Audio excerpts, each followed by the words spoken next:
People will judge you based on your last performance, regardless of how many good performances you've had in the past. If you ruin just one, then the reputation starts dropping. So you must do everything within your power to ensure that you find your right key, you can breathe well on that key, and of course, your melody line and ad-libbing are on point. It is a space we've created just for all of us to talk music and enjoy music. I am Shoyifumi today. I welcome you to this channel.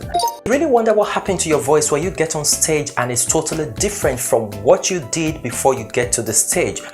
This is the reason. 5 things I'm going to share on this channel today to ensure that when you get on stage as a lead vocalist, you have it top notch. And the very first robust principle is about the right key. Let's get down to it. While you're watching this, kindly hit the subscribe button to this channel so that you can have a real-time update, and of course it helps this channel to grow. It helps to grow this community. So by now, as a singer, you should know that there are 12 keys that you can sing on. It actually depends on your vocal range, and that is what we're focusing on today. So there are 5 things you must consider before you get on stage if you must be a good lead vocalist.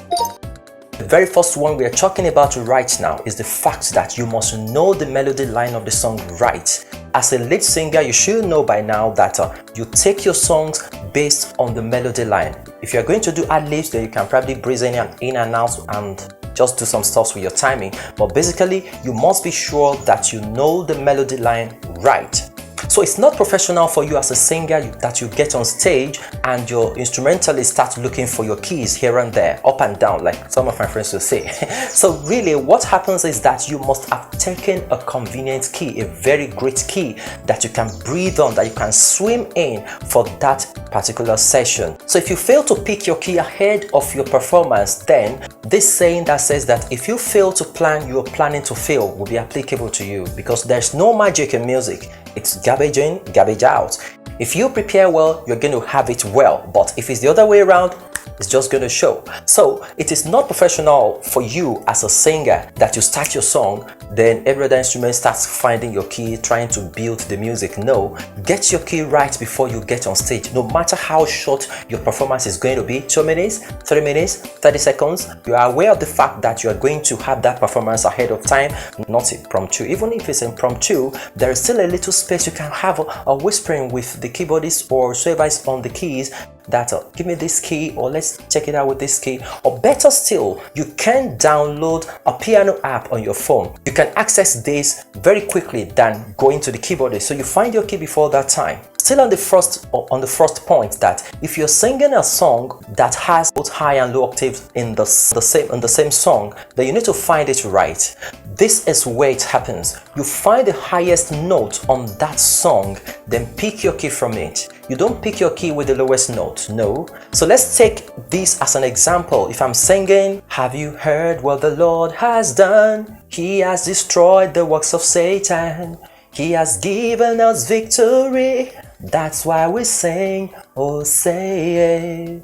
Then, have you heard what the Lord has done? Then you go on and on like that.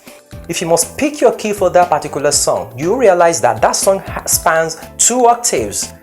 So picking your key is not going to span from the lower octave, lower part of the song, because you need to consider your vocal range as well. So the upper part of the song is, have you heard what the Lord has done? He has destroyed the works of Satan. So it would be totally wrong for me to pick my key with this. Have you heard what the Lord has done? He has destroyed the works of Satan. Then we go on and on to say, have you heard what the Lord has done? There are likelihood that I'm going to struggle with that key if I pick it. All the songs you have must be put together and you find the one with the highest note. So you find this by singing to yourself, singing it and finding how the highest note that you can find in the entire session. Then pick your key with that, sing the highest note on a convenient key for yourself. Like I said earlier, you can find your piano app, find the key with that, then trickle down every other song. Song arrangement is another thing entirely, but today we're just concentrating on finding the right key for your session. The second thing I'll be talking about at this moment is the fact that we don't use the bedroom voice. This is another challenge I've seen with singers. Like they're humming to themselves, really. Like, have you heard what the Lord has done? He has destroyed, and they come to the church or come to the performance and say that that is my key. Eventually, that is not how you're going to sing on stage. You are going to sing live. So you're not going to use your bedroom voice to sing on stage. Not because you want to shout, but because there is this, how do you call it, dynamics in your voice that recognizes your environment. So you have to create that environment in your imagination or in your mind that this is the key, this is how I want to sing. So if you have to project for that, you have to do that. Don't ever use bedroom voice to pick your key. It's not going to give you the results that you need. Number 3 is that when you pick your key, leave a headroom. And this is totally dependent on individual singers. It has to do with how you ad-lib. Some of us can ad-lib and probably go like 1 octave up, 1 octave down, and some would just stay within like maybe two tones up, 2 tones down, depending on creativity. So it's not something that is universal, but the principle here is that you leave a headroom when you are picking your key. If I go back to the example I picked earlier, and I picked my key with say my key is have you heard what the Lord has done? He has destroyed the works of Satan. He has given us victory.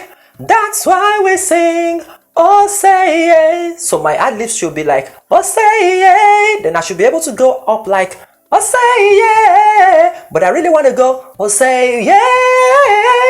By the time I pick this key as my key, I'm going to be struggling with my ad-libs. So I'll be confined to the mid tones or the lower tones for my ad-libs. And really talking about dynamics, you really want to have all the dynamics, all the tones, high, mid and low in your ad-lib so that it adds color to your performance. Well, that's another thing entirely. But really, if you must pick your key, leave a headroom. So the headroom is like a safe, like a safety margin that you have. So for instance, if you have picked your key and you feel that you are singing this song conveniently on C, key C, major C natural, so you can drop it down a semitone to B. So you have a safe B or B flat, so that you have like a tone or half a tone as your safety net. So when you want to pitch up, you have something to breathe on. That's your headroom. Number 4 is that you don't want to screech or scream or shout at your audience. It becomes so annoying. You can put yourself in that shoe and probably turn the table and realize that when you see a singer just screaming up and down the stage and the song actually doesn't require all the screaming. But because the singer is trying to manage the key, because the key wasn't right in the first place, so you must make sure that you do everything you can to not scream on the stage. So when you're picking your key, I haven't found the highest notes there, drop it down a little and do a little rehearsal. I always emphasize this: there is a place for rehearsals, there is a place for preparation. You realize that you have a key range. It might be between E and G, yours might be between C and E, depending on your vocal range. So but everybody has it, or it is not rigid that you must sing on just one key all through. That is another misconception I've heard from people. They will say that my confidence key is F, my key is G, my key is A. Yes, those might be your confident key, but you might be able to sing on other keys as well, because really you won't be able to sing every song on that same key. Each song comes with its own dynamics, so you have to explore. Keep an open mind. Once you find your vocal range, it could span like 3-4 tones interval. It just depends on individuals. We are creative beings, so you can't say that you sing on just one key. Find your vocal range and maximize it. It is your asset. It is you. You are making every session yours, so you must make sure that you don't ruin that session. People will judge you based on your last performance, regardless of how many good performances you've had in the past. If you ruin just one, then the reputation starts dropping. So you must do everything within your power to ensure that you find your right key, you can breathe well on that key, and of course your melody line and ad-libbing are on point. Then this very last one I'm going to share with you is also technical. You should be aware of the songs that are just better taken on higher octaves, because really that is probably how the song was written and that is the juice of the song when it was produced. So as we go back to that song I'm singing, you don't want to sing that song and I explained to you that it spans 2 octaves, because it starts from mi fa sol do ti, la la la la sol fa sol la sol, so so do do do do re re, ti la sol fa la sol. Then we go 1 octave, Sa sa sa mi fa mi re. Songs like that are technical, so if you must pick your key, like I said, you must pick with the song, with the upper octave part of the song. So you don't want to go like this sounds funny. I've seen people sing it like that, but it's really not doing justice to the song. So you go like, have you heard what the Lord has done? He has destroyed the works of Satan. He has given us victory. That's why we sing, oh say it. Then they can't pitch up, they come down. Have you heard what the Lord has done? That ruins the song. That is not really how the song was released. That is not the use of the song. The use of the song is that it starts from the lower octave, then it pitches up. So if you are singing that kind of song, you must be aware of what goes on into the dynamics of the song and pick the right key to be able to do justice to that song. The audience really wants you to hit it at every time. And someone said that at any point you take your audience for granted, you are telling them that, hey, go to hell. Whatever I sing, you just have to take it. There are 1001 singers out there that sing better. So you don't want to be at the lower cadre of that range. So it takes a whole lot of work, a whole lot of preparation, presence of mind to attain all of this. Like they say, consistency is the hallmark of success. So if you really want to be successful at every performance, you don't want to relent. You want to make sure that you are having your rehearsal right on point. You are conscious of what you're singing, how you're singing, and everything that goes into it. So till some other time, this is Music Space. Don't ever forget to leave music. Have a great one.